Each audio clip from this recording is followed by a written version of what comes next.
pick your side, right? Because I'm about to piss off both sides. Yo, isn't it a coincidence that we're now reconsidering this Roe versus Wade thing? Well, let's see. It's an election year. We got midterms coming up.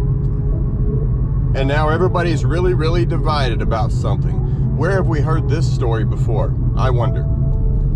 Sounds familiar, doesn't it? But you know what? Everybody got tired of the racism, right? The racism, black versus white, BLM, blah, blah, blah. Everybody got real tired of that, I guess. Or we're not as ginned up as we used to be about it. Oh, we realized that the riots, the violence, the killings, the murders, yeah, that's all old news, right? Now we need something else to be divided about. Well, guess what? We got it. What a coincidence, huh? Get out of the swamp. Get your head above it and see what's actually happening. This was decided 50 years ago. And suddenly, it's being overturned. You know, we've heard grumblings of this for months. And now, oh, lo and behold, we're having this conversation again. And now everybody's real divided about it, and they're attacking each other, physically attacking. In some instances, there's riots in the streets yet again in an election year. We just have another hot button issue, and I guess that's just the way it is, isn't it? But you got to pick your side, right?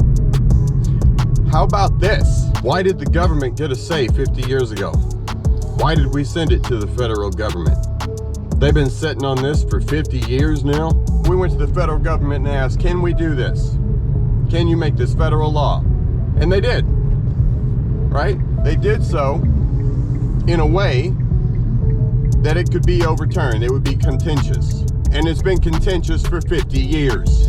And now, suddenly, it's come back into question. And now it's being overturned. You know, even that dumb bitch, Ruth Bader Ginsburg, knew this would happen. She called it. In asking the government 50 years ago, you gave them the authority to decide. And now, guess what happens? They can overturn that decision. So what happens after that? Well, suddenly, all the conservatives get on their little social media accounts and they start bragging about how their side's now, oh, big score for us, big win. Really? Okay, there's two sides to that. So first, that makes the other side hate them even more.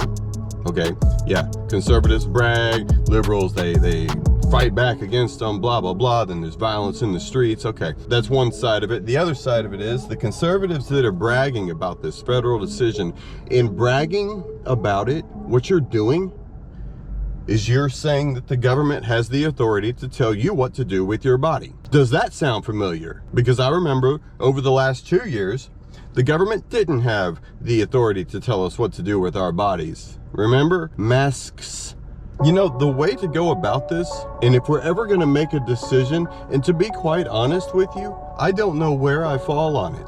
I'm somewhere in between. Somewhere in between, there has to be a scientific way to figure out when consciousness starts, go from there. And then we have that debate in a civilized manner with scientific data. And you're telling me that we cannot do that.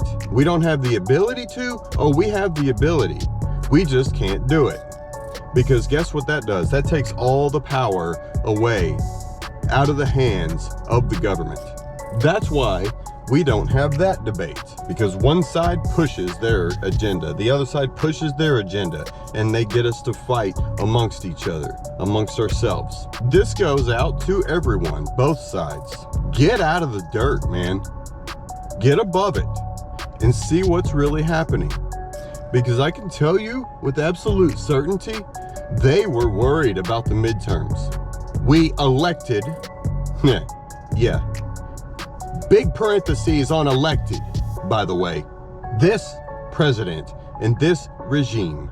And they've made every single bad decision you could possibly make to ruin a country, an economy, our reputation worldwide. Now lawlessness persists, inflation is on the rise, and we're fighting each other. We're at each other's throats. We've got a dementia patient for our president. He's basically not even there. He doesn't matter. The government runs itself. He's a formality at best. and this big red wave that we've been hearing about for weeks was coming in for the midterms, they got scared. Well, put yourself in their position. What ammo do we have to use to win the elections? Oh, I know. Let's drop a bomb on them because we're really worried about these midterms. We need to keep all our seats and gain some if we can. Well, how do we do that? What's the biggest issue we can drop on them? Oh, I know. Roe v. Wade. Have them fight it out. The conservatives will brag, and all the left-centered, the people that just slightly lean left, well, now the government's telling them what to do with their bodies. Have that put into their heads over and over, and they'll vote left. Even if they hate the candidates, they'll vote left. What a coincidence, huh? We are on the verge of going to war with Russia. Our economy is in collapse. We now have a disinformation governance board within the Department of Homeland Security. And you're okay with this. Like we're fighting each other over this under the pretense that the government's opinion matters. My entire point is the government's opinion doesn't matter. They don't get a vote. That's what we should be worried about. You're worried about abortion, yet almost a quarter of your paycheck is being taken by this government is stealing from you, from your own paychecks. And you're worried about abortion. You're gonna fight abortion. You're not gonna fight everything else. You're not gonna fight the Ministry of Truth inside the Department of Homeland Security, which is like blatant abuse of power. And it is incredibly unconstitutional, yet you're letting them control you.